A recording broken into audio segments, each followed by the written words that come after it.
Hello everyone, this is Mohammad Sadiq from Fathom academy.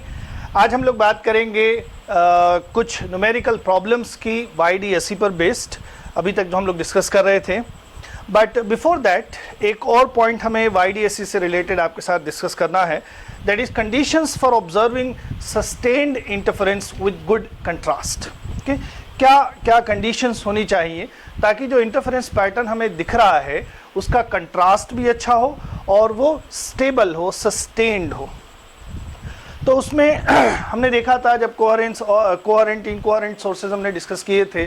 सो पहली condition यही होती है इंटरफेरेंस पैटर्न ऑब्जर्व करने की कि सोर्सेज जो होने चाहिए they should be coherent. Okay, so we are discussing condition for observing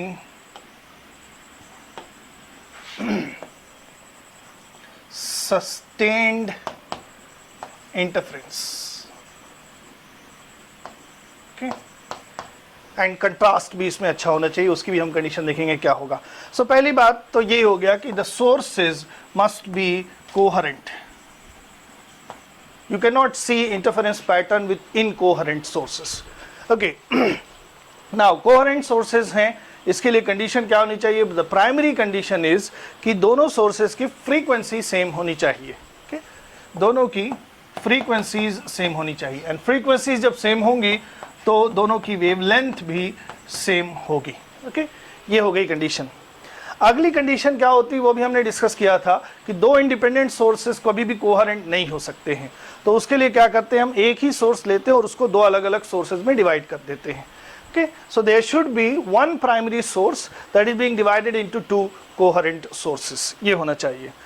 And the light must be monochromatic. Monochromatic का मतलब कि एक सिंगल वेवलेंथ हो, एक सिंगल कलर हो। अगर कई सारे कलर्स उसमें होंगे, सो हमने उसको डिस्कस किया था कि एक से ज़्यादा वेवलेंथ के साथ अगर हम इंटरफेरेंस पैटर्न देखने की कोशिश करेंगे तो उसमें जो अलग अलग वेवलेंथ की फ्रिंजेस होंगी वो ओवरलैप करने लगेंगी, और जो इंटरफेरेंस पैटर्न है वो हमें फिर अच्छा कंट्रास्ट के साथ नहीं दिखाई देगा। ओके, सो ये भी एक कंडीशन है, इंपॉर्टेंट कंडीशन है कि light should be monochromatic to see a stable interference pattern with good contrast. Okay, so the light should be monochromatic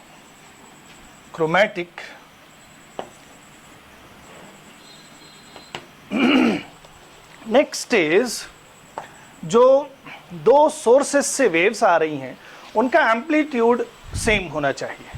अगर सेम नहीं रहेगा, सो इसको भी हमने डिस्कस किया था, जब एम्पलीट्यूड सेम होता है तो उसकी वजह से इंटेंसिटी जो होती है वो कंस्ट्रक्टिव इंटरफेरेंस के केस में मैक्सिमम होती है और डिस्ट्रक्टिव के केस में वो ज़ीरो होती है।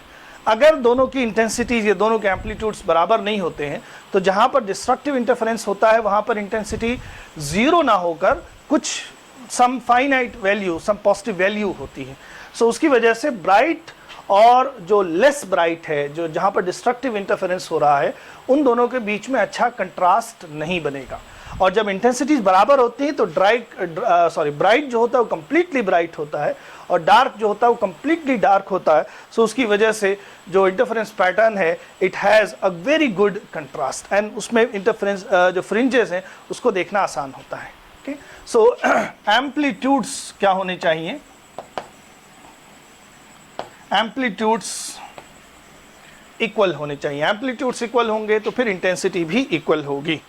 ओके, एंड दूसरी नेक्स्ट पॉइंट इज, हमें मालूम है फ्रिंज विड्थ जो होती है that is lambda capital D upon small d, ये होती है। सो फ्रिंजेस के बीच की जो डिस्टेंस होनी चाहिए that should be small enough. अगर ये डिस्टेंस ज़्यादा होगी तो बीटा की वैल्यू कम होगी, दैट मीन्स कि फ्रिंजेस की जो विड्थ होगी वो बहुत स्मॉल होगी और अलग अलग फ्रिंजेस को देख पाना फिर पॉसिबल नहीं होगा। इसीलिए जो हम स्लिट्स या होल्स लें उनके बीच की distance should be very small. So this D should be very small. अगली बात क्या है कि जो दो सोर्सेज हम लेते हैं ये नैरो होने चाहिए। अगर बहुत ज़्यादा वाइड सोर्स हम ले लेंगे, बहुत ब्रॉड सोर्स होगा, तो फिर वो स्लिट और होल एक सोर्स की तरह से काम नहीं करेगा। या फिर अगर यहाँ से इंटेंसिटी बहुत ज़्यादा पास हो रही होगी तब हम इसको एक सोर्स की तरह से ट्रीट नहीं कर सकते। हाइगन्स प्रिंसिपल में हमने देखा था कि किसी भी वेव फ्रंट पर infinite number of secondary sources होते हैं, तो फिर इस पर अलग अलग पॉइंट्स जो होंगे वो इंडिपेंडेंट सोर्सेज की तरह से काम करेंगे, और इस पर जो सोर्सेज हैं और इस पर जो सोर्सेज हैं वो अपना अलग अलग इंटरफेरेंस पैटर्न बनाएंगे। सो उसकी वजह से जो फ्रिंजेस होंगी वो ओवरलैप करने लगेंगी, और जब ओवरलैप करने लगेंगी तो फिर हमें डार्क एंड ब्राइट नहीं दिखाई देगा, बल्कि एक यूनिफॉर्म इल्यूमिनेशन स्क्रीन पर दिखाई देगा। स्क्रीन जो होगी वो हमें उस पूरे रीजन में एक यूनिफॉर्म इंटेंसिटी की दिखाई देगी, उस पर अलग अलग मैक्सिमम और मिनिमम इंटेंसिटीज नहीं दिखाई देंगे।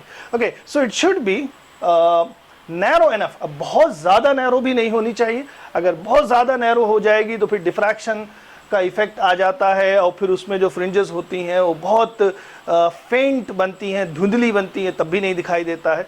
सो बहुत ब्रॉड भी नहीं होना चाहिए, बहुत नैरो भी नहीं होना चाहिए, it should be narrow enough just.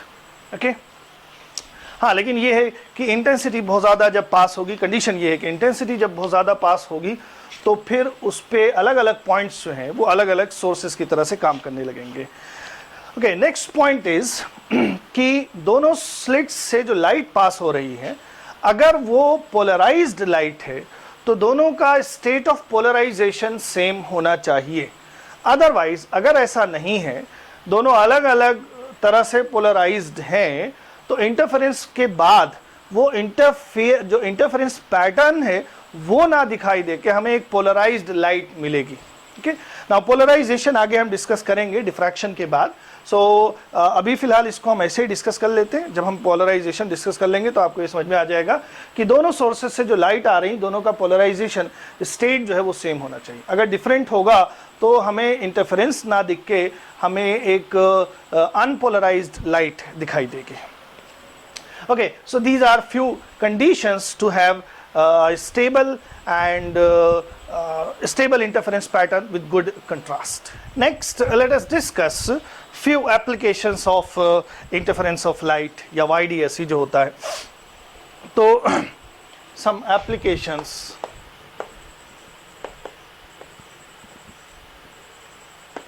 of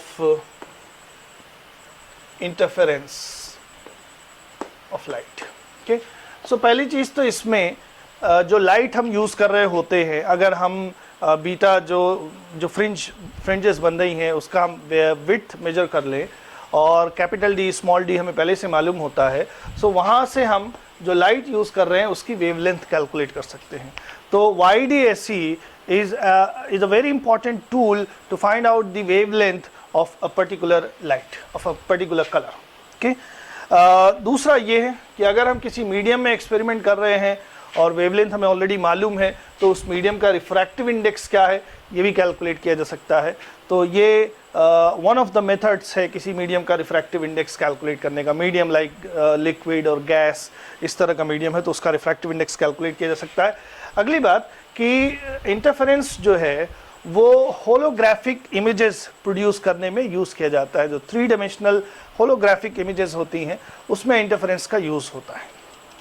okay, अब एनसीईआरटी का एक एग्जाम्पल है, उसको हम डिस्कस कर लेते हैं। एग्जाम्पल जो है वो एग्जामिनेशन पॉइंट ऑफ व्यू से बहुत इंपॉर्टेंट है।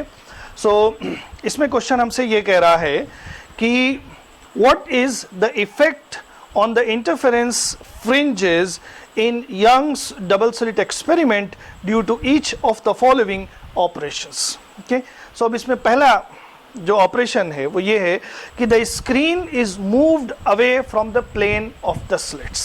Okay, जो स्क्रीन है YDSE की उसको हम दूर ले जा रहे हैं, दैट मीन्स जो कैपिटल D की वैल्यू होती है उसको हम बढ़ा रहे हैं, तो उसका क्या इफेक्ट पड़ेगा। ओके, हमने दो चीज़ें कैलकुलेट की थी। एक तो फ्रिंज विड्थ हमने कैलकुलेट किया था, that is lambda capital D upon small d। दूसरी चीज़ हमने एंगुलर फ्रिंज विड्थ कैलकुलेट किया था, and angular fringe width is lambda upon small d, ये है। सो हम यहाँ पर d बढ़ा रहे हैं, कैपिटल D बढ़ा रहे हैं। जब कैपिटल D बढ़ाएंगे, लैम्डा और स्मॉल d फिक्स्ड है, सेम लाइट हम यूज़ कर रहे हैं, देन इस D की वजह से जो फ्रिंज विड्थ है वो इंक्रीज कर जाएगी। ओके, सो अगर हम d बढ़ा रहे हैं, when the screen is moved away from the plane of the slits, that is d is being increased, the fringe width will also increase. But जो angular fringe width है वो कैपिटल D पर depend नहीं कर रही है, वो lambda और स्मॉल d पर डिपेंड कर रही है, और ये दोनों अगर चेंज नहीं हो रहे हैं सो जो एंगुलर फ्रिंज विड्थ है वो सेम रहेगी. Okay, so angular fringe width delta theta will remain same. Okay, ये हो गई बात. अगला पॉइंट उसमें है that the monochromatic source is replaced by another monochromatic source of shorter wavelength. Okay, so एक बार हम wavelength यूज कर रहे हैं से लैम्डा, और अगली बार wavelength यूज कर रहे हैं से lambda dash. okay, and lambda dash जो है वो लैम्डा से कम है. अगली बार हम शॉर्टर wavelength यूज कर रहे हैं, तो इसका क्या इफेक्ट होगा. अब फिर वही चीज़ है, यहाँ पर हमारे पास लिखा हुआ है फॉर्मूला, हम कैपिटल डी और स्मॉल डी उसको नहीं डिस्टर्ब कर रहे हैं. लैम्डा अगर हम घटाएंगे तो जो फ्रिंज विड्थ है वो घट जाएगी, और इसी तरह से अब की बार क्या हो रहा है कि लैम्डा घट रहा है तो एंगुलर फ्रिंज विड्थ भी घट जाएगी. ओके, सो नेक्स्ट पार्ट हमारा जो है, this was part A, this is part B. So part B में जब शॉर्टर वेवलेंथ हम यूज करेंगे सो जो फ्रिंज विड्थ है वो भी घट जाएगी, और एंगुलर फ्रिंज विड्थ जो है वो भी घट जाएगी. Okay, next part says the separation between the two slits is increased. Okay, so separation between the two slits, C part is separation between the two slits is small d. So small d अगर हम increase करेंगे तो क्या फर्क पड़ेगा. So you can see beta जो है वो अगर हम d बढ़ाएंगे तो बीटा घट जाएगा. सिमिलरली यहाँ पर भी d बढ़ाएंगे तो एंगुलर फ्रिंज विड्थ भी घट जाएगी.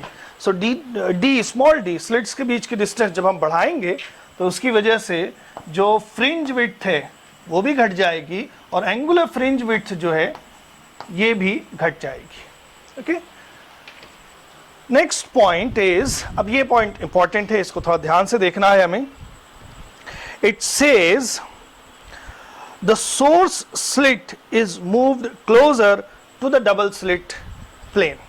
Okay, so जो source slit है, अब यहाँ डायग्राम बना लेते हैं, ये हमारी source slit होती है, इसको हम S बोलते हैं, एंड यहाँ पर हम डबल स्लिट्स लेते हैं और उनके बीच की जो डिस्टेंस होती है दैट इज D. okay, अब यहाँ पर ये जो सोर्स स्लिट है वो इस क्वेश्चन में कह रहा है कि ये जो सोर्स स्लिट है इसको जो डबल स्लिट का प्लेन है उसकी तरफ मूव करा रहे हैं. okay? दैट मीन्स ये जो डिस्टेंस है वो डिक्रीज हो रही है, तो उसकी वजह से क्या फ़र्क पड़ेगा. सो अब इसमें अगर इस सोर्स स्लिट को हम पास में ले जाएंगे तो दोनों स्लिट्स से ज़्यादा इंटेंसिटी पास होगी, एंड ज़्यादा इंटेंसिटी जब पास होती है तो हमने देखा था कि जो सोर्सेज जो उस पे पॉइंट्स होते हैं स्लिट्स पर वो अलग अलग सोर्सेज की तरह से काम करने लगते हैं, जिसकी वजह से इंटरफेरेंस पैटर्न में फ्रिंजेस ओवरलैप करना स्टार्ट कर देती हैं. ओके, सो उस तरह से हमें उसका कंट्रास्ट अच्छा नहीं दिखाई देता है, और अगर बहुत ज़्यादा क्लोज हो गया है और फ्रिंजेस कंप्लीटली ओवरलैप कर रही हैं तो फिर वो यूनिफॉर्म इल्यूमिनेशन दिखाई देगा, अलग अलग डार्क ब्राइट देखने को नहीं मिलेगा. अब इसमें इसके पीछे जो मैथमेटिकल कंडीशन है वो ये है कि जैसे ये सोर्स स्लिट है और इसकी जो इसका जो साइज है वो से हम यहाँ पर इसको स्मॉल s ले लेते हैं. The size of the source slit is small s, और सोर्स स्लिट का जो प्लेन है और डबल स्लिट का जो प्लेन है let us say this is some capital S. Okay, और यहाँ पे दोनों स्लिट्स के बीच की डिस्टेंस d है, एंड द वेवलेंथ जो वेवलेंथ हम यूज कर रहे हैं वो लैम्डा है. सो मैथमेटिकल कंडीशन क्या होती है कि s upon capital S must be less than और equal to lambda upon small d. ये कंडीशन सेटिस्फाई होनी चाहिए, तभी हमें जो फ्रिंजेस हैं उसका कंट्रास्ट अच्छा दिखाई देता है, डार्क और ब्राइट अलग अलग दिखाई देते हैं. अगर ये कंडीशन सेटिस्फाई नहीं होगी तो इसमें जो फ्रिंजेस हैं वो ओवरलैप करने लगेंगी एंड कंट्रास्ट अच्छा नहीं दिखाई देगा.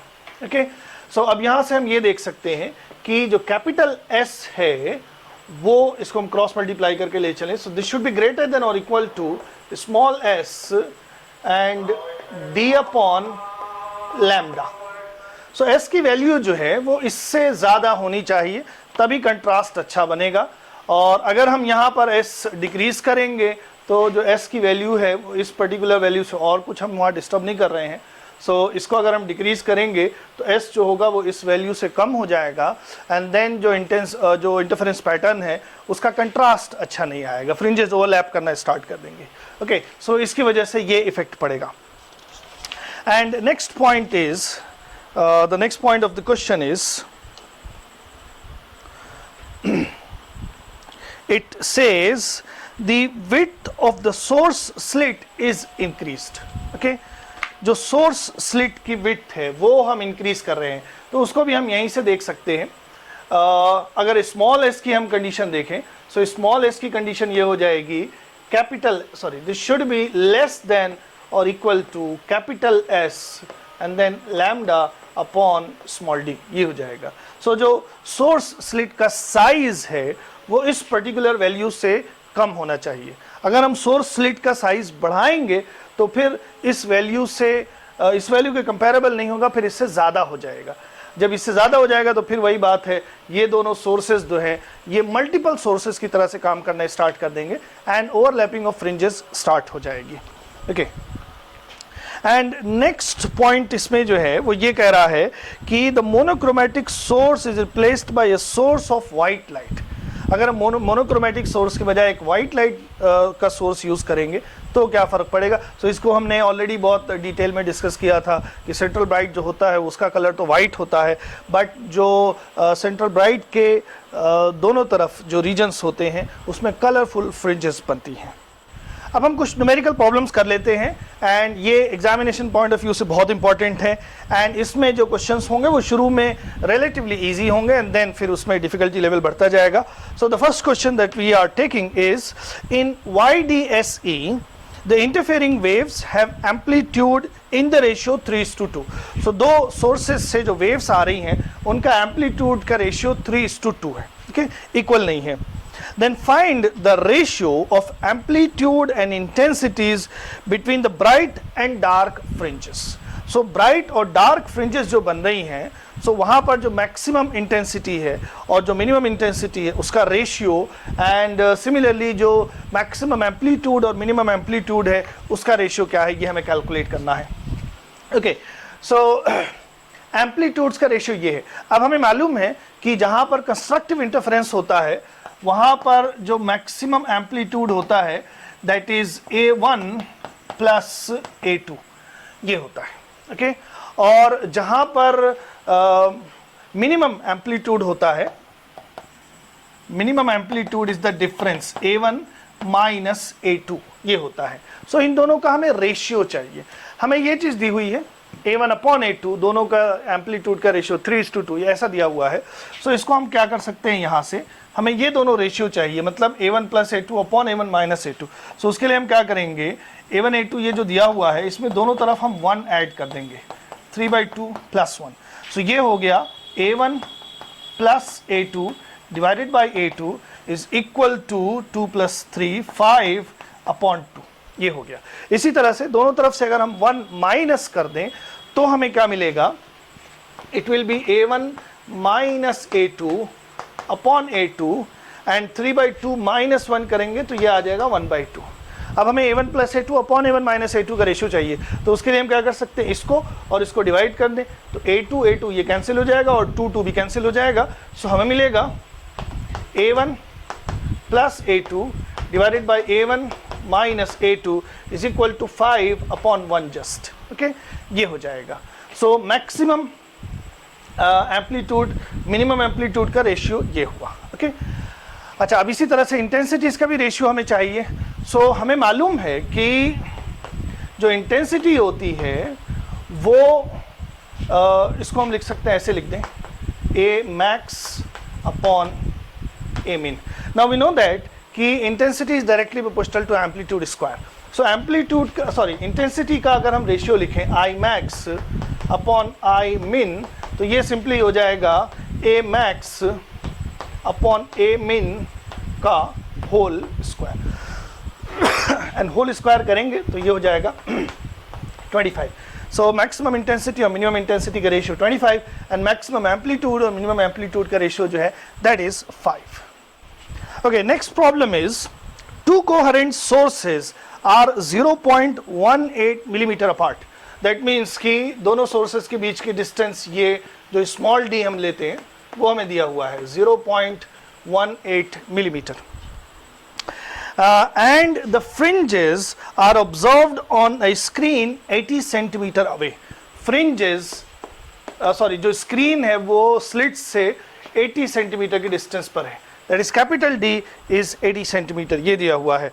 It is found that with a certain monochromatic source of light, the fourth bright fringe is situated at a distance of 10.8 millimeter from the central bright. Okay, so fourth bright की position दे रखा है हमें. So fourth bright इसकी position दे रखा है that is 10.8 millimeter from the central bright. Okay, इस तरह से दिया हुआ है. Calculate the wavelength of light. So ये सारी चीजें दी हुई हैं और जो लाइट हम यूज कर रहे हैं उसकी वेवलेंथ क्या है ये हमें कैलकुलेट करना है. ओके, सो फोर्थ ब्राइट की पोजीशन क्या होगी? nth ब्राइट की पोजीशन होती है n lambda capital D upon small d, ये होती है. सो ये आसान सा क्वेश्चन है. फोर्थ ब्राइट n4 हो जाएगा और उसकी पोजीशन दे रखी है. सो हमें चूंकि वेवलेंथ चाहिए इसलिए पहले हम फॉर्मूला लैम्डा के टर्म में बना लेते हैं एंड देन उसके बाद वैल्यूज रखेंगे.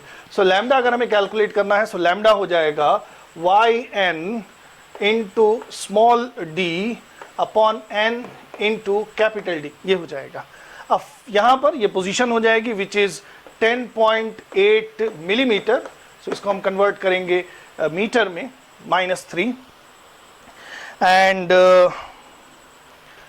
okay, and then small d which is 0.18 millimeter, so -3 ये और हो जाएगा, divided by n which is 4 and capital D is 80 centimeter, so 80 centimeter को हम लिख सकते हैं 0.8 metre.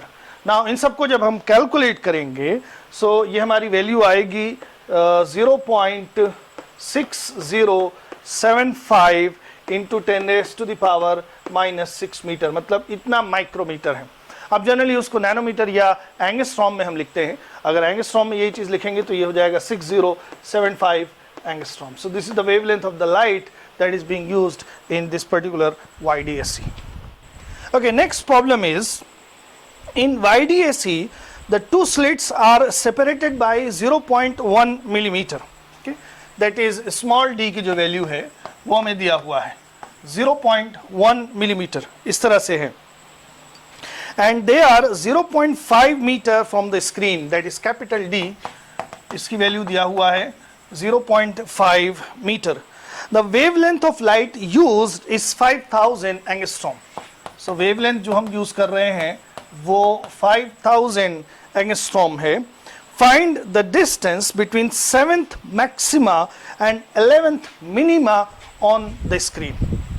Okay, so distance between 7th maxima and 11th minimum.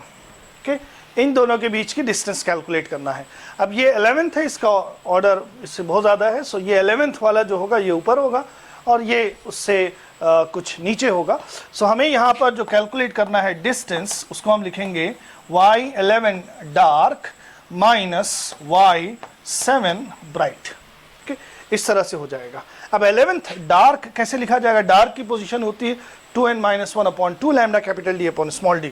So 2 into 11-1 upon 2 lambda capital D upon small d minus 7th bright will be simply 7 lambda capital D upon small d. ये हो जाएगा.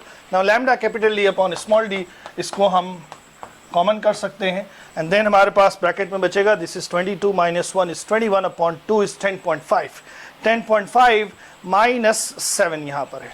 So 10.5 -7. So this is, अब हम इसमें values रख लेते हैं. Lambda is 5000 angstrom, so this is -10 हो जाएगा.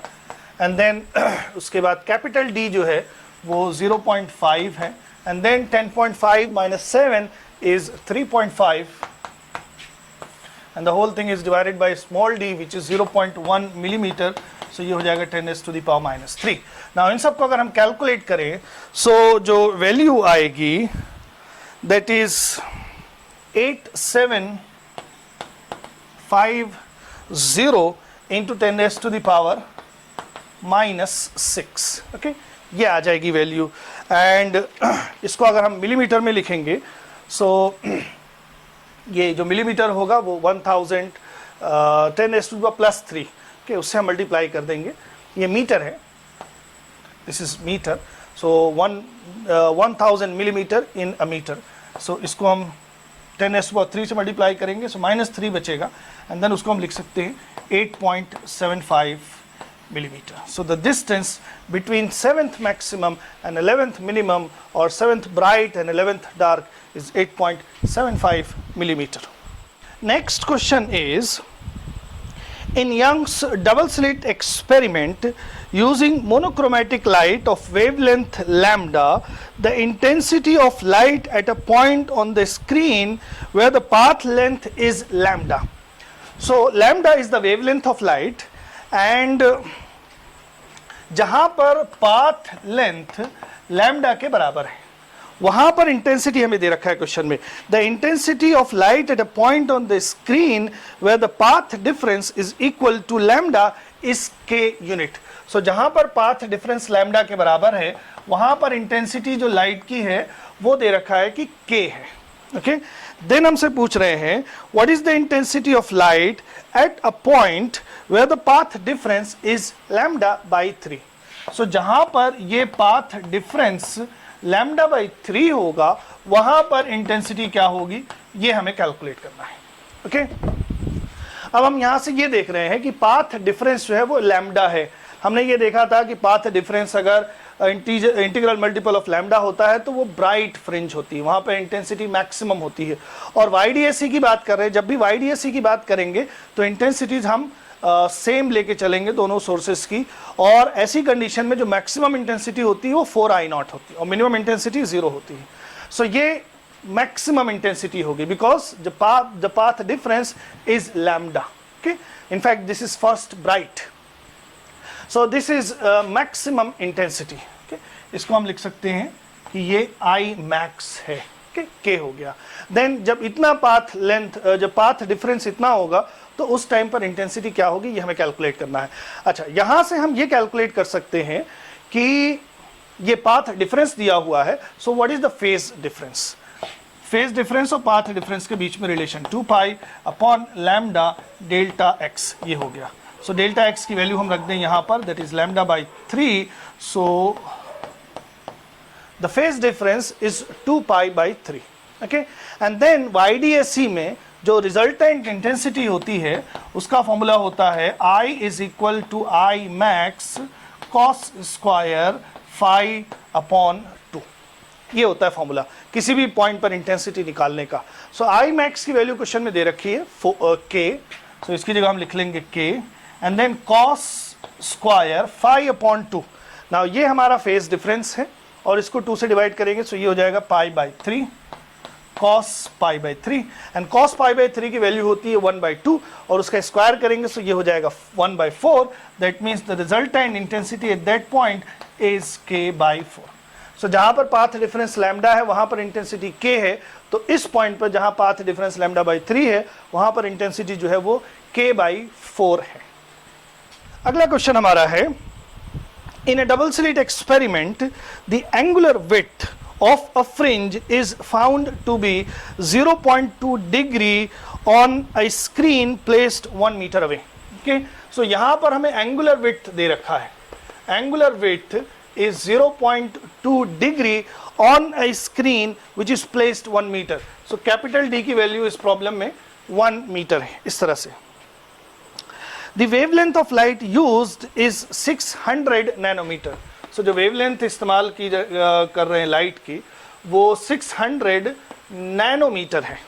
Okay, what will be the angular width of the fringe if the entire experimental apparatus is immersed in water and the refractive index of water is 4/3? So इस पूरे setup को अगर हम water में लेके चले जाएं तब हमें वहां पर एंगुलर विड्थ क्या दिखाई देगी। ओके, हमें एंगुलर विड्थ जो है उसका हमने फॉर्मूला निकाला था, angular width is equal to lambda upon small d, ये होती है। ओके, अब यहां पर जो d की वैल्यू है वो नहीं चेंज होगी, apparatus चाहे एयर में हो चाहे लिक्विड में हो किसी भी मीडियम में हो, d की वैल्यू नहीं चेंज होगी, लेकिन लैम्डा की वैल्यू चेंज हो जाएगी। मीडियम में जब ले जाएंगे तो लैम्डा की वैल्यू चेंज हो जाएगी।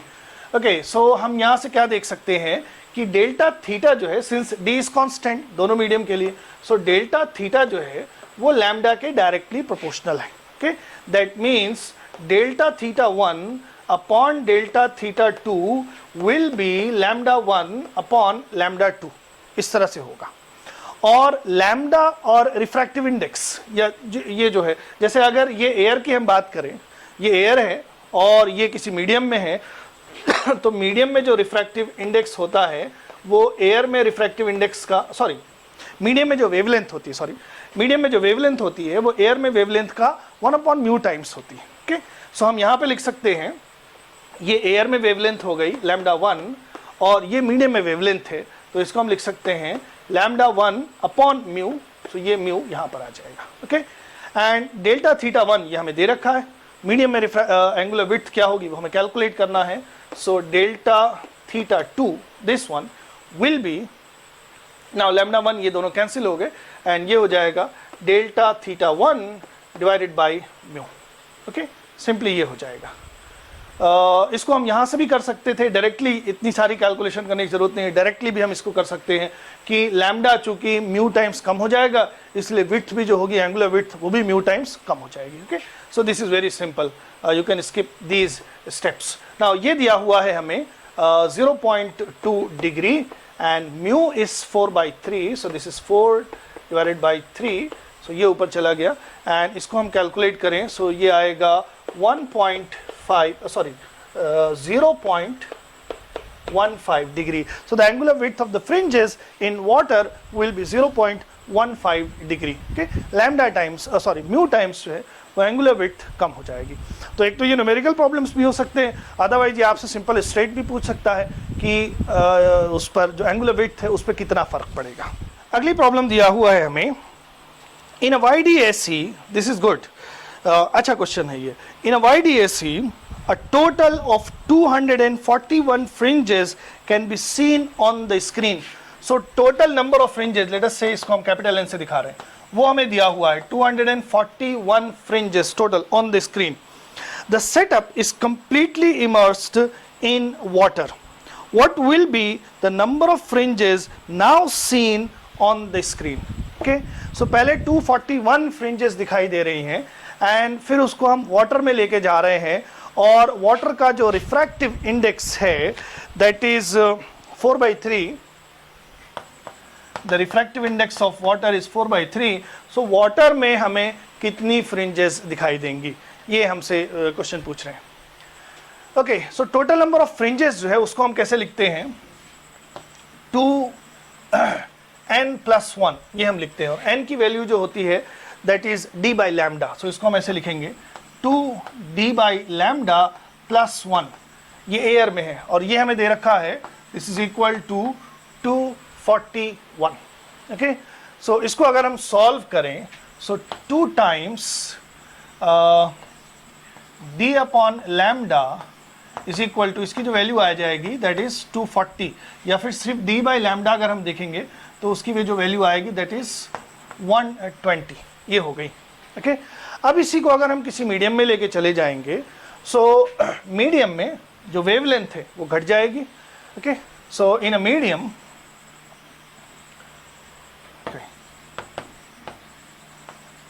इन अ मीडियम वेवलेंथ जो होगी वो म्यू टाइम्स कम हो जाएगी। ओके, इस तरह से तो फिर उस मीडियम में टोटल नंबर ऑफ जो फ्रिंजेस होंगी they will be 2 times d upon lambda dash plus 1, okay, ये हो जाएंगी टोटल नंबर ऑफ फ्रिंजेस.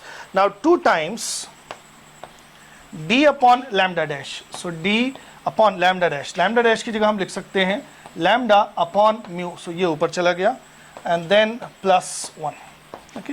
सो अब यहाँ से d अपॉन लैम्डा, इसकी वैल्यू हमने निकाल रखी है, d अपॉन लैम्डा इज 120 और म्यू की वैल्यू जो है दैट इज 4/3. सो ब्रैकेट में ये हो जाएगा 4/3 इंटू 120 प्लस 1, ओके, ये हो जाएगा. नाउ दिस इज ये 40 हो जाएगा, 3 से कैंसिल होके, and into 4 is 160, into 2 is 320 plus 1 is 321, okay. So the number of fringes in water will be 321 अगर एयर में 241 फ्रिंजेस है तो. सो this is the answer. Okay, next question is, अब ये थोड़ा सा अच्छा क्वेश्चन है, इसको ध्यान से आप देखिए. ये दिया हुआ है, a beam of light consisting of two wavelengths 6500 angstrom and 5200 angstrom. So दो wavelength दे रखी है, एक है 6500 angstrom और दूसरी wavelength जो है that is 5200 angstrom. दो अलग अलग wavelengths हैं.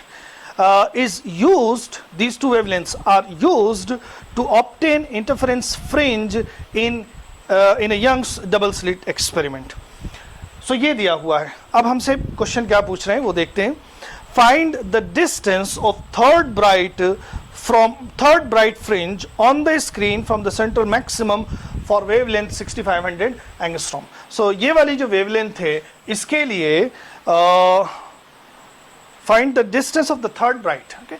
So जो third bright होगा उसकी डिस्टेंस इस वेवलेंथ के लिए क्या होगी, ये हमें कैलकुलेट करना है. सो ये बहुत आसान सा क्वेश्चन है. ब्राइट की जो पोजीशन होती है, थर्ड ब्राइट जो होगा that is 3 lambda capital D upon small d. And एक मिनट, इसमें हमें बाकी पर्टिकुलर्स दिए हुए हैं. The distance between the slits, दोनों स्लिट्स के बीच की डिस्टेंस जो है वो 2 मिलीमीटर है, ये दिया हुआ है. और स्लिट्स और स्क्रीन के बीच की जो डिस्टेंस है दैट इज 120 सेंटीमीटर, ये दिया हुआ है. सो अब यहाँ पर हमें सिर्फ वैल्यूज पुट करनी है. 3 लैम्डा की वैल्यू भी है, कैपिटल D स्मॉल d भी है, इन सब की वैल्यूज दे रखी हैं. और इसको अगर हम कैलकुलेट करें so the answer is 1.17 millimetre, ये आएगा. सो ये तो बहुत आसान सा क्वेश्चन हो गया, फर्स्ट पार्ट क्वेश्चन का था. Second part is, what is the least distance from the central maximum where the bright fringes due to both the wavelengths coincide.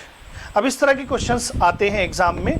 सो जो सेंट्रल ब्राइट है उससे मिनिमम कितनी डिस्टेंस पर दोनों की ब्राइट्स कॉन्साइड करेंगी, ओके, ये हमें कैलकुलेट करना है. So what should be the minimum distance. अब इसमें क्या होगा कि फ्रिंज विड्थ जो हम कैलकुलेट करते हैं lambda capital D upon small d. सो दो अलग अलग वेवलेंथ हम यूज कर रहे हैं. सो दोनों की फ्रिंज विड्थ जो होंगी वो डिफरेंट होंगी. कैपिटल D और स्मॉल d जो है वो दोनों के लिए सेम है. सो फ्रिंज विड्थ जो है वो लैम्डा पे डिपेंड करेगी. जिसकी वेवलेंथ कम है उसकी फ्रिंज विड्थ कम होगी. जब फ्रिंज विड्थ कम होगी तो उसका ऑर्डर जो होगा वो जल्दी जल्दी चेंज होगा. ओके, बहुत नैरो पतली पतली फ्रिंज विड्थ हैं. ओके, सो किसी पर्टिकुलर डिस्टेंस में इसकी नंबर ऑफ फ्रिंजेस ज़्यादा होंगी और इसकी नंबर ऑफ फ्रिंजेस कम होंगी. बिकॉज इसकी वेवलेंथ ज़्यादा है तो इसकी फ्रिंजेस की थिकनेस ज़्यादा होगी, इसकी थिकनेस कम है. सो एक पर्टिकुलर विड्थ में ये वाली फ्रिंजेस ज़्यादा ना होंगी और ये वाली जो होंगी वो कम होगी. ओके, दैट मीन्स कि अगर किसी पॉइंट पर हम ये सपोज कर रहे हैं कि दोनों के ब्राइट कॉन्साइड कर रहे हैं, सेंट्रल ब्राइट जो होगा वो तो अलग है, एंड देन उसके बाद क्या है कि दोनों में थोड़ा थोड़ा डिफरेंस होगा. और वो डिफरेंस जब एक फ्रिंज विड्थ के बराबर हो जाता है, एक ऑर्डर का जब चेंज आ जाता है तो दोनों जो फ्रिंजेस होती हैं वो ओवरलैप करने लगती हैं. ओके, सो से कि चूंकि इसकी वेवलेंथ कम है इसलिए इसका ऑर्डर ज़्यादा होगा. अगर इसकी nth ब्राइट लेंगे तो वो उससे एक ज़्यादा होगा. ओके, या अगर इसका nth ब्राइट लेंगे तो वो उससे एक कम होगा. ओके, दोनों के विड्थ में थोड़ा थोड़ा डिफरेंस है और वही डिफरेंस जब एक ऑर्डर के बराबर हो जाएगा तब फिर वो दोनों ओवरलैप करेंगे. ये यहाँ पर कॉन्सेप्ट है। ओके, सो अगर हम इसमें इसकी nth फ्रिंज ले रहे हैं तो वो उसकी n+1th फ्रिंज होगी। दैट मीन्स कि दोनों की इसकी nth फ्रिंज और इसकी n+1 जो है वो सेम पोजीशन पर है। सो हम क्या लिख सकते हैं कि n into λ1 capital D upon small d will be equal to n+1 λ2 capital D upon small d, ये हो जाएगा। अब स्मॉल d कैपिटल D ये सेम है दोनों तरफ, तो ये कैंसिल हो गया। अब हम यहाँ से n की वैल्यू कैलकुलेट कर सकते हैं, तो n into λ1 is 6500 and this is n+1 into λ2 5200 and then इसको हम कैंसिल करें, सो यू कैन सी ये 13 से कैंसिल हो जाएगा। ये 5 टाइम्स इसमें है और इसमें ये 4 टाइम्स है, so 5n is equal to 4n plus 4, ये आ जाएगा। सो इसको हम सॉल्व करें, सो n की वैल्यू जो आ रही है वो 4 आ रही है। सो nth ब्राइट हमने इसके लिए लिया था, इसका मतलब इसका 4th ब्राइट है और इसके लिए वो n+1 होगा, सो इसका 5th ब्राइट है। सो इसका 4th ब्राइट और इसका 5th ब्राइट जो होगा वो कोइंसाइड करेगा, सेम पोजीशन पर आएगा। इसी को एक और तरह से भी हम सॉल्व कर सकते हैं। इसको n या n+1 ना लेकर हम इसको ले लेते हैं कि इसका nth ब्राइट है और इसका mth ब्राइट है। ओके, दोनों के ऑर्डर के लिए अलग अलग नंबर हम यूज कर रहे हैं। सो nth bright will be n λ1 capital D upon small d and mth bright will be m lambda capital D upon small d, ये हो जाएगा। सो अब यहाँ पर n अपॉन m ये हम कैलकुलेट करें, सो ये हो जाएगा λ2 upon λ1 and λ2 is 5200 divided by 6500, that is ये आ जाएगा 4/5। ओके, सो n अपॉन m का जो रेशियो आ रहा है दैट इज 4/5। सो इसका मतलब ये हुआ कि n 4th ब्राइट है और m जो है वो 5th ब्राइट है।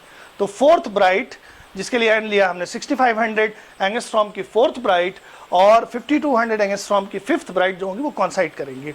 इसके बाद इसी रेशियो को और दूसरे तरह से भी हम लिख सकते हैं, इसमें ऊपर नीचे 2 से मल्टीप्लाई कर दें, सो ये हो जाएगा 8/10। अब इसका मतलब हुआ कि 8th ब्राइट और 10th ब्राइट जो होंगे वो दोनों के वो फिर से कॉन्साइड करेंगे। एंड इसी को अगर हम 3 से मल्टीप्लाई कर दें, सो I can write 12/15, that means 12th bright और 15th ब्राइट जो होंगे वो फिर से कॉन्साइड करेंगे। तो अब हमसे पूछा है क्वेश्चन में कि मिनिमम ऑर्डर क्या होगा जो कॉन्साइड करेंगे, तो 4th bright of 6500 will कॉन्साइड with 5th bright of 5200 angstrom. Okay, इसको दोनों तरह से हम कर सकते हैं। अच्छा, इसमें एक चीज़ और हमसे पूछ सकता है, वो क्वेश्चन में डिस्कस नहीं किया है बट वी कैन कैलकुलेट, ऐसा क्वेश्चन आ सकता है कि कहाँ पर मिनिमम कितनी डिस्टेंस पर। एक तो क्वेश्चन ये हुआ कि कौन सी fringes, what are the order, what is the order of fringes that are coinciding. But दूसरा ये क्वेश्चन हो सकता है कि सेंट्रल ब्राइट से कितनी डिस्टेंस, मिनिमम कितनी डिस्टेंस पर दोनों की सेम फ्रिंजेस कॉन्साइड करेंगी। सो ये तो हमने निकाल लिया 4th एंड 5th। अब उसकी पोजीशन हमें कैलकुलेट करना है। डिस्टेंस पूछ रहे हैं, इसका मतलब पोजीशन है। तो पोजीशन ये 6500 की या तो 4th ब्राइट की पोजीशन निकाल दें या 5200 की 5th ब्राइट की पोजीशन निकाल दें, दोनों सेम पॉइंट पर है। So let us calculate 4th bright for 6500। Why 4? 4th bright will be 4 lambda capital D upon small d. Lambda is 6500 angstrom, that is -10, and capital D is 120 centimeter, so ये हो जाएगा 1.2 lambda capital D upon small d, which is 2 millimeter, so 2 into 10 s to the power -3. Okay, and इसको अगर हम calculate करें, so the answer is 1.56 millimetre, ये हो जाएगा। सो इस तरह का जो क्वेश्चन है वो दो तरह से आपसे पूछा जा सकता है, इसको आपको ध्यान में रखना है। अब नेक्स्ट क्वेश्चन जो हमें दिया हुआ है, जो प्रीवियस क्वेश्चन किया है उसी तरह का कुछ है ये क्वेश्चन। सो इसको भी ध्यान से देखेंगे हम। इन YDAC बाइक्रोमेटिक light of wavelengths 400 nanometre and 560 nanometre. सो यहाँ पर भी दो वेवलेंथ हम यूज़ कर रहे हैं, एक है 400 नैनोमीटर और दूसरी वेवलेंथ जो है दैट इज 560 नैनोमीटर। इस तरह की दो वेवलेंथ्स यूज की जा रही हैं। एंड हमसे क्वेश्चन क्या पूछ रहा है, the distance between the slits, अच्छा ये भी दिया हुआ है, the distance between the slits is 0.1 millimetre. So small d की वैल्यू जो है वो दे रखा है यहाँ पर। And the distance between the plane of the slits and the screen is 1 millimetre, that is capital D जो दे रखा है वो, सॉरी 1 मीटर है, नॉट मिलीमीटर, 1 मीटर है। एंड देन हमसे क्या पूछ रहा है, the minimum distance between two successive regions of complete darkness. Okay, सो इसको हमें ध्यान से समझना है कि यहाँ पर हमसे पूछ क्या रहा है। ये बहुत इंपॉर्टेंट होता है, किसी भी क्वेश्चन को करने से पहले हमें ये मालूम होना चाहिए कि हमें करना क्या है, क्या हमारी अप्रोच होनी चाहिए। सो द फ्रेज इज, क्या पता करना है, the minimum distance between two successive regions of complete darkness. Okay, अभी इससे पहले हमने क्वेश्चन देखा, सो उसमें हमने क्या देखा था कि 4th ब्राइट 5th ब्राइट कॉन्साइड करेंगे, एंड देन उसके बाद 8th और 10th वाली भी कॉन्साइड करेंगे। सो सबसे कम डिस्टेंस क्या है जहां पर कॉन्सिडेंस हो रहा है, 4th और 5th का है, उसके बाद 8th और 10th का है। तो पहला जहां पे कोइंसिडेंस हो रहा है और दूसरा जहां पर हो रहा है, उन दोनों के बीच की डिस्टेंस ब्राइट के केस में हो जाएगा।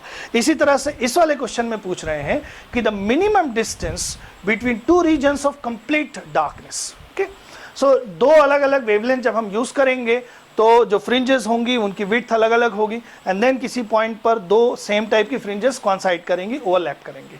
अब यहाँ पर ओवरलैपिंग हमें डार्क की कराना है, तो सेंट्रल ब्राइट से कोई एक ये डिस्टेंस है, यहाँ पर लैम्डा 1 की कोई फ्रिंज है और लैम्डा 2 की कोई फ्रिंज है, दोनों कॉन्साइड कर रहे हैं, सॉरी डार्क फ्रिंजेस कॉन्साइड कर रहे हैं। तो एक तो ये हो गया मिनिमम डिस्टेंस, पहली बार जब कॉन्साइड करेंगे, सो ये मिनिमम डिस्टेंस हो गया। उसके बाद दूसरी बार फिर कॉन्साइड करेंगे, ओके, इसके बाद फिर किसी पॉइंट पर फिर कोइंसिडेंस होगा डार्क्स के बीच में। तो हमें मिनिमम डिस्टेंस, अब ये डिस्टेंस जैसे जैसे हम ऊपर जाएंगे तो बढ़ती जाएगी, तो मिनिमम डिस्टेंस निकालना है। इसका मतलब पहली बार जहाँ कोइंसिडेंस हो रहा है और अगली बार जहाँ कोइंसिडेंस हो रहा है, उन दोनों के बीच की डिस्टेंस कैलकुलेट करना है। ओके, सो हम क्या कर लेते हैं, मान लेते हैं कि इसका nth डार्क है और इसका mth डार्क है और वो दोनों कॉन्साइड कर रहे हैं। ओके, सो अगर ये कॉन्साइड कर रहे हैं, सो पोजीशंस सेम है, देन इसका nth डार्क हम कैसे लिखेंगे, 2n-1/2 and lambda 1 capital D upon small d, ये हो जाएगा। और इसका mth डार्क लिखा जाएगा 2m-1/2 lambda 2 capital D upon small d। Capital E upon small d दोनों के लिए सेम है, ये कैंसिल हो गया, एंड ये 2 भी हम कैंसिल कर दें, एंड देन 2n-1/2m-1, ये जो वैल्यू आ रही है this is lambda 2 upon lambda 1, ये आ रही है। ठीक, अब लैम्डा 2 लैम्डा 1 इसकी वैल्यूज हम रख लेते हैं। Lambda 2 is 560 divided by lambda 1 which is 400, and then इसको हम सिंप्लीफाई करें, so this is 8 5s are 40 and 8 7s are 56। Okay, so this is 7/5, ये आ गया। अब इसमें ये ध्यान देना है कि ये 2n-1/2m-1 उसका रेशियो आ रहा है। सो अगर ये रेशियो ऐसा है, फिर इसका अगला क्या हो सकता है, इसमें दोनों से हम ऊपर नीचे 2 से मल्टीप्लाई कर दें तो ये हो जाएगा 14/10, और अगर दोनों तरफ हम 3 से मल्टीप्लाई कर दें तो ये हो जाएगा 21/15, इस तरह से हो जाएगा, एंड सो ऑन। ओके, अब n की कौन सी वैल्यू होनी चाहिए, m और n की कौन सी वैल्यू होनी चाहिए कि ये रेशियो 7/5 आ जाए। ओके, सो 2n-1 अगर 7 के बराबर है, जो मिनिमम पहली बार जहां पर कोइंसिडेंस होगा, 2n-1 7 के बराबर है। सो 2n-1 अगर 7 के बराबर है तो n की जो वैल्यू आएगी, ये 1 उधर चला जाएगा, 8 हो जाएगा, 8 divided by 2 is 4th। Okay, so n यहां पर आएगा 4th, और इसी तरह से 2m-1 को 5 के बराबर रख के हम कैलकुलेट करेंगे, सो m की जो वैल्यू आएगी that will be 3। Okay, that means कि पहली बार जहां पे कोइंसिडेंस हो रहा है दो डार्क्स का, तो n जो है वो 4th डार्क है और m जो है वो 3rd डार्क है। ओके, सो फर्स्ट टाइम जो कोइंसिडेंस हो रहा है 4th minimum and 3rd minimum, fourth minimum of 400, okay, fourth minimum of 400 nanometer and third minimum of 560 nanometer, they coincide, okay? ये दोनों एक ही जगह ओवरलैप कर रहे हैं, ओके। सो पहली बार कोइंसिडेंस कहाँ हो रहा है ये हमें पता चल गया, फोर्थ मिनिमम है इसका और थर्ड मिनिमम है इसका, ओके। हमें डिस्टेंस चाहिए। अगला कोइंसिडेंस कहाँ होगा? अगर 2n-1 को हम 14 लें तो 1 इधर आ गया, ये हो गया 15 एंड देन 2 से डिवाइड करेंगे तो 7.5 हो जाएगा। अब 7.5 इंटीजर वैल्यू नहीं है, इसका मतलब वहाँ पर कंप्लीट कोइंसिडेंस नहीं हो रहा। क्वेश्चन में कह रहे हैं कि the minimum distance between regions of complete darkness, so fraction में अगर आ रही है n की वैल्यू, इसका मतलब कंप्लीटली ओवरलैप नहीं कर रही है। सो इस वाले रेशियो को हम नहीं लेंगे, अगला रेशियो लेके चलते हैं। सो अगर 2n-1 उसको हम 21 रखें, सो 2n-1, 1 इधर आके 22 हो जाएगा अपॉन 2 11th, ये इंटीजर वैल्यू है। सो अगली बार जो कोइंसिडेंस होगा वो 11th minimum of 400 nanometre and then 2m-1 उसको 15 हम रखें तो m की वैल्यू आएगी 8th, okay. So 8th minimum of 560 nanometre, दे कॉन्साइड। सो पहली बार कोइंसिडेंस फोर्थ और थर्ड का हो रहा है, अगली बार कोइंसिडेंस जो है वो 11th और 8th का हो रहा है, ओके। अब ये कोई एक पोजीशन है, मान लिया y1, और ये कोई दूसरी पोजीशन है y2। अगला कोइंसिडेंस भी कहीं होगा, लेकिन जैसे हम आगे जाएंगे तो फिर ये जो डिस्टेंसेस हैं वो बढ़ती चले जाएंगे, हमें मिनिमम निकालना है। सो इस पॉइंट और इस पॉइंट के बीच की डिस्टेंस चाहिए, ओके। सो हमें डेल्टा y कैलकुलेट करना है, ये हो जाएगा y2 माइनस y1, ओके। अब इन दोनों में से कोई एक वेवलेंथ चूज करके हम कैलकुलेशन कर लेते हैं। Let us calculate with 400।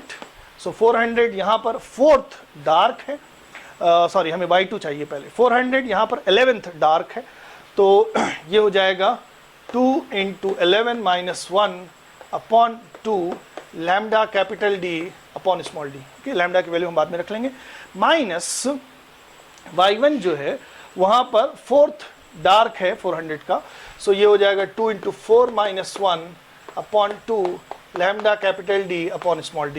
Now lambda capital D upon small d, इसको हम कॉमन कर लें, सो ये वैल्यू है 20, अच्छा हम 2 भी कॉमन कर सकते हैं, ओके। 2 को भी हम कॉमन कर लें, सो ये हो जाएगा 22 - 1 इज 21, 21 माइनस 7, ओके, ये हो जाएगा। सो this is I think 14, 21 minus 7 is 14 upon 2 is 7, okay. So this is 7 lambda capital D upon small d. So now, put the values, 7 and lambda is 400 nanometer minus 9, ये हो जाएगा, and capital D ये 1 है, upon small d is 0.1 millimetre, सो 0.1 × 10⁻³ ये हो जाएगा, okay. Now ये -3 है और ये -1 है, 0.1 इज 10⁻⁻1, सो टोटल -4 हो गया। उसको ऊपर ले जाएंगे तो +4 हो जाएगा, सो -9 एंड +4 इज -5, ओके। नाउ -5 है और 2 0 और यहाँ पर है, सो ये +2 हो गया। Now -5 + 2 is +3, okay, and then हमारे पास बचा 7 × 4 is 28, sorry not +3, this is -4, ऊपर जाके +4 हो गया, so -5 बचा and +2, so -3 बचेगा, 10⁻³ -3 metre. so this is the distance। अब ये -3 है मीटर में, so इसको हम लिख सकते हैं, the final answer will be 28 millimeter. So the distance, the minimum distance between regions of complete darkness is 28 millimeter. Okay? अब इसको हमने कैसे कैलकुलेट किया है, इसको आपको ध्यान से देखना होगा. This was a good question. Okay इसी तरह के और न्यूमेरिकल्स जो है वो हम नेक्स्ट सेगमेंट में करेंगे। YDSC बहुत इंपॉर्टेंट टॉपिक है जेई के लिए भी और नीट के लिए भी। इसमें एक से ज़्यादा क्वेश्चंस भी आ सकते हैं आपके एग्ज़ाम में, और दोनों तरह के क्वेश्चंस बनते हैं, कंसेप्चुअल भी बनते हैं और न्यूमेरिकल प्रॉब्लम्स भी। इसमें कई सारे केसेस, कई वैरायटीज़ की न्यूमेरिकल प्रॉब्लम्स इसमें बन सकते हैं। सो आगे इसी को हम कंटिन्यू करेंगे, and thank you very much for being with me.